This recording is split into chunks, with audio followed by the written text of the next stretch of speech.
I'd like us to just reflect on Romans chapter 8, that great chapter that Paul writes to the Roman church, reminding them of life in the Spirit, life with hope, life with purpose, but also life with struggle and suffering. And in verse 18, Paul writes, "For I consider that the sufferings of this present time are not worth comparing with the glory that is to be revealed to us."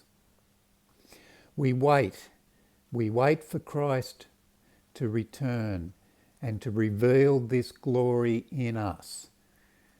But while we wait, between the resurrection and the second coming of Christ, we live in this time period which has struggle, and Paul writes that even the creation itself is groaning and struggling as it waits to be renewed, the new heaven and the new earth. But we live with pain, we live with illness, we live with sorrow and grief and struggle. All of these things come into our lives in this waiting period. Christ doesn't save us from those things, but he gives us his Spirit to endure those things, to carry us through. And he gives us the hope that Paul writes of here in this chapter. And can I encourage you to read once again the whole chapter and be really strengthened and encouraged as you go through times of suffering. And I know that some of you are suffering now, suffering with illness, suffering with struggles, financial difficulties, and all sorts of different trials that are going on in your lives. Can I encourage you to look to Christ, to remember and be encouraged by this verse?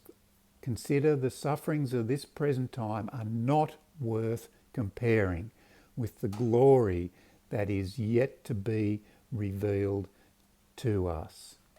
We wait patiently, hopefully.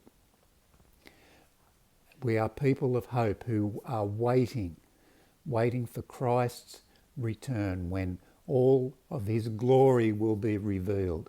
C.S. Lewis says that puts it in these two headings: we shall be with Christ and we shall be like Christ. That is what we are waiting for.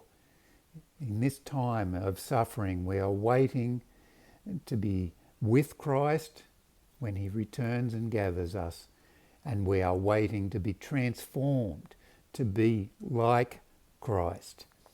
That's our hope.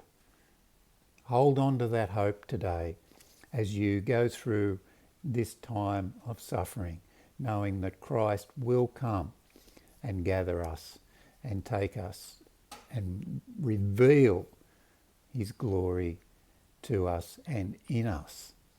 Until then, hold fast to Christ and he will hold fast to you.